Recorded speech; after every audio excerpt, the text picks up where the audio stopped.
যে, "তাহলে তুমি আমার রুমে চলে আসো। শো এখানে।" তো আমি বলছি, "না, আপনি এক কাজ করেন, আমার রুমে চলে আসেন। কারণ আমার তো ফোন আপনার ভাই ফোন দিলে ফোনে না পেলে টেনশন করবে।" তখন বলতেছে, "আচ্ছা তুমি যাও, আমি আসতেছি।" তো সে তার ঘরটা তালা মারে আমার ঘরে চলে আসে। পরে আমিও শুয়ে থাকি।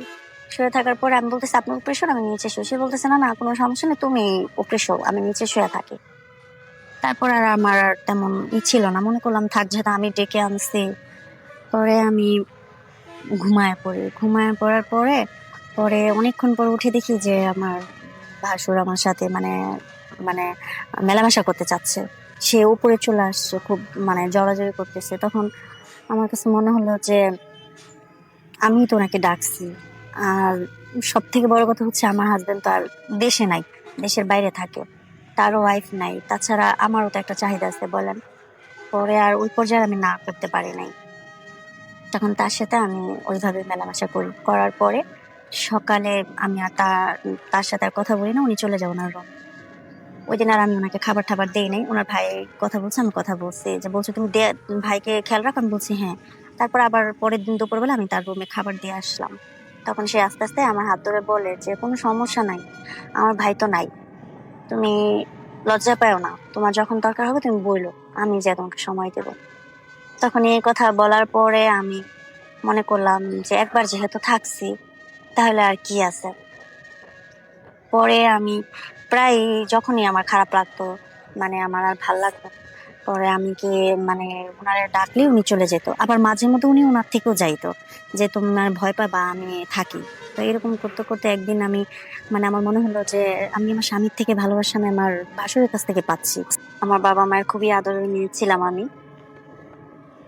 বাবা-মা খুব আদর করে আমাকে আঁখি বলে ডাকতো। কিন্তু আমার ইচ্ছে ছিল আমি আরো পড়াশোনা করব। কিন্তু আমার বাবার অসুস্থতার কারণে আমাকে আর পড়াশোনা করা হলো না। কারণ আমার বাবার কথা ছিল যে, "যদি আমি মারা যাই তখন তোমাকে বিয়ে কিভাবে দেব? তাহলে তোমার একটা ব্যবস্থা করে যাই, বাকিটা হয়তোবা আল্লাহ দেখবে।" তো তারপরে আমার সাথে যে ছেলের সাথে বিয়ে ঠিক করে সেই ছেলের অবস্থা মোটামুটি অনেক ভালো। তারপর ওই বাসার বউ হয়ে আমি যাই। ওই বাসার বউ হয়ে যাওয়ার পরে আমার স্বামী হচ্ছে আপনার ৩ বছর ধরে দেশের বাইরে থাকে। আর আমার ভাসুরের বউ হচ্ছে আপনার ২ বছর হয় মারা যায়। তো বাসায় আমার ভাসুর আর আমি একাই থাকি। মাঝে মধ্যে আমার মা, আমার বাবা, আমার আত্মীয়স্বজন এসে ২-১ দিন করে থেকে যেত। তো আবার আমি আর যেতে পারতাম না বাসায় বেশি। কারণ আমার ভাসুরটা একা থাকতো। তার ওয়াইফ মারা গেছে। সে বাহিরে কাজে যায়। তার হচ্ছে কাপড়-চোপড় ধোয়া, তার ঘরটা গুছানো, তাকে রান্নাবাড়ি করে খাওয়ানো। কে করবে এগুলা? আমার শাশুড়ি নাই। শাশুড়ি সেই ছোটবেলায় নাকি মারা গেছে। শ্বশুর-শাশুড়ি দুজনে মারা গেছে, এটাই তার ছোট ভাই ছিল। তো যখন ভাইটা বাইরে থাকে তা তো উনার ওয়াইফ তো মারাই গেল। তো এখন তো আমারই দায়িত্ব বলেন। তো আমি সবসময় উনার নিয়মিত খেয়াল রাখতাম। আমার হাসব্যান্ড যখন ফোন দিত বলতো, "আমার ভাইয়ের খেয়াল তুমি রাখবা।" কারণ আমার তো আর বাবা-মা নাই। এই ভাইটাই আমাকে বড় করছে। তখন আমি বলছি, "তুমি কোনো চিন্তা করো না। আমি আছি, আমি দেখব। তোমার ভাই মানে তো আমার ভাই। কিসের এত টেনশন?" তো তখন আমি আর আমার বাবার বাসায় যাইতাম না। কারণ আমি মনে করতাম যে আমার বাসুরে রাইখা আমি যাবো, তখন সে খাওয়া-দাওয়া কোথায় করবে? একা মানুষ। তো এরকম করে প্রায় আমি উনার কাপড়-চোপড় ধুয়ে দিয়ে ঘর-টর গোছাতে সবই করে দেই। কোনো সমস্যা হয় না আমার। তো একদিন আমার মানে হঠাৎ করে মানে রাত্রে অনেক ভয় লাগতেছিল। অনেক ভয় লাগতেছিল মানে আমি খুব মেঘ হবে মানে আমার মনে হচ্ছিল যে মেঘ হবে। তো ভয় লাগতেছিল যে আমি বাসায় তো এত মানে কেউই নাই। এখন কাকে ডাক দিব? ভয় লাগতেছিল। পরে রাত্রে প্রায় ২টা ২:৩০ বাজে। পরে আমি আমার ভাসুরের ঘরে যেয়ে আমি নক করি। তখন আমি তাকে বলি যে, "ভাইয়া, আমার তো খুব ভয় লাগতেছে। আমি কি আপনার ঘরে আজকে থাকতে পারবো?" তখন সে বলতেছে যে, কেন ভয় লাগতেছে? কি হইছে? এমনি কেউ তোমাকে ডিস্টার্ব করতেছে?" আমি বলছি যে, "না, এমনি কোনো সমস্যা নেই। কিন্তু আমার ভয় লাগতেছে। আর আপনার ভাই তো সেই ফোন দিছে। আজকে সারাদিনও ফোন দেয় নাই। ও নাকি কাজে খুব ব্যস্ত। এখন আমার তো ভয় লাগতেছে। আমি তো ঘুমাইতে পারবো না।" তখন সে বলল যে, "ঠিক আছে, তাহলে তুমি আমার রুমে চলে আসো। শো এখানে।" তো আমি বলছি, "না, আপনি এক কাজ করেন, আমার রুমে চলে আসেন। কারণ আমার তো ফোন আপনার ভাই ফোন দিলে ফোনে না পেলে টেনশন করবে।" তখন বলতেছে, "আচ্ছা তুমি যাও, আমি আসতেছি।" তো সে তার ঘরটা তালা মারে আমার ঘরে চলে আসে। পরে আমিও শুয়ে থাকি। শুয়ে থাকার পরে আমি বলতেছি, "আপনি উপরে শোন, আমি নিচে শুই।" সে বলতেছে, "না, না, কোনো সমস্যা নেই। তুমি উপরে শোও, আমি নিচে শুয়ে থাকি।" তারপর আর আমার আর তেমন ছিল না, মনে করলাম থাক, যেহেতু আমি ডেকে আনছি। পরে আমি ঘুমায় পড়ি, ঘুমায় পড়ার পরে পরে অনেকক্ষণ পর উঠে দেখি যে আমার ভাসুর আমার সাথে মানে মানে মেলামেশা করতে চাচ্ছে।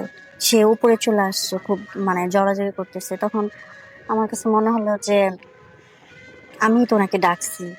আর সব থেকে বড় কথা হচ্ছে আমার হাজবেন্ড তো আর দেশে নাই, দেশের বাইরে থাকে, তারও ওয়াইফ নাই। তাছাড়া আমারও তো একটা চাহিদা আছে বলেন। পরে আর ওই পর্যায়ে আমি না করতে পারি নাই।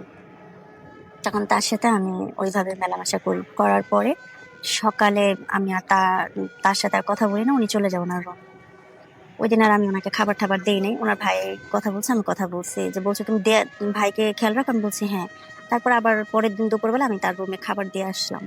তখন সে আস্তে আস্তে আমার হাত ধরে বলে যে কোনো সমস্যা নাই, আমার ভাই তো নাই, তুমি লজ্জা পাও না, তোমার যখন দরকার হবে তুমি বইলো, আমি যে তোমাকে সময় দেবো। তখন এই কথা বলার পরে আমি মনে করলাম যে একবার যেহেতু থাকছি, তাহলে আর কি আছে। পরে আমি প্রায় যখনই আমার খারাপ লাগতো, মানে আমার আর ভাল লাগতো না, পরে আমি কি মানে ওনারে ডাকলে উনি চলে যেত। আবার মাঝে মধ্যে উনি ওনার থেকেও যাইতো, যে তোমার ভয় পাবা আমি থাকি। তো এরকম করতে করতে একদিন আমি মানে আমার মনে হলো যে আমি আমার স্বামীর থেকে ভালোবাসা আমি আমার ভাসুরের কাছ থেকে পাচ্ছি। তখন আস্তে আস্তে আমি আমার স্বামীর সাথে কথা বলাটা বন্ধ করি, মানে আস্তে আস্তে কম বলি আর কি। যখন দিন রাত বলতাম, এখন আস্তে আস্তে কম বলি। তো ও যখন আমাকে জিজ্ঞেস করে, আমি বলি যে হ্যাঁ আমার আর তেমন একটা বেশি ভালো লাগে না তো কথা বলতে, এর জন্য আমি একটু ঘুমায় পড়ি তাড়াতাড়ি। তো ও আর তেমন কিছু বলে না। তো আস্তে আস্তে আমার স্বামীর প্রতি থেকে কেন যেন আমার ভালোবাসাটা উঠে যায়। তখন আমার ভাসুরের জন্য আমার প্রচুর মায়া হয়ে যায়, ভালোবাসা হয়ে যায়। যখন খুশি তখন তাকে পাচ্ছি কাছে, এখন তো আমার এইটাই দরকার। পরে আর কি করবো বলেন। পরে যখন খুশি তখন আমার ভাসুরের সাথে থাকি। থাকার পর আস্তে আস্তে আমি এক পর্যায়ে আমার হাজবেন্ডকে পুরাই ভুলে যাই, মানে আমার আর তার কথা এখন আর মনে থাকে না। ফোন দিলে 2 দিন 3 দিন পর আমি একটু রিসিভ করি। তো আমার হাজবেন্ডের সাথে যখন আমি আহ, মানে কথা কম বলি, তখন আমার হাজবেন্ড রেগে যায় যে কি ব্যাপার, কি হয়েছে, কতদিন ধরে আমার সাথে এত কথা বলো না, আগে দিন রাত কথা বলতে, এখন তো তুমি আমার সাথে কথা বলো না, তোমার কি দরকার বলো, তোমার যদি একটু মনে হয় যে না তুমি থাকতে পারতেছো না, তোমার শারীরিক চাহিদা দরকার হতে পারে, তাহলে আমি এসে সময় দেবো। কিন্তু এক পর্যায়ে কি জানেন, আমার আর তখন তাকে ভালো লাগে না, আমি আমার ভাসুরকে ভালোবেসে ফেলি। তো এরকম করতে করতে আমি আমার ভাসুরকে সবসময় সময় দিয়ে আমার হাজবেন্ডকে পুরোই ভুলে যাই। তো আপনারাই এবার বলেন যে আসলে কাছে থাকার মানুষকে মনে রাখবো না দূরে থাকার মানুষকে মনে রাখবো। তা আমি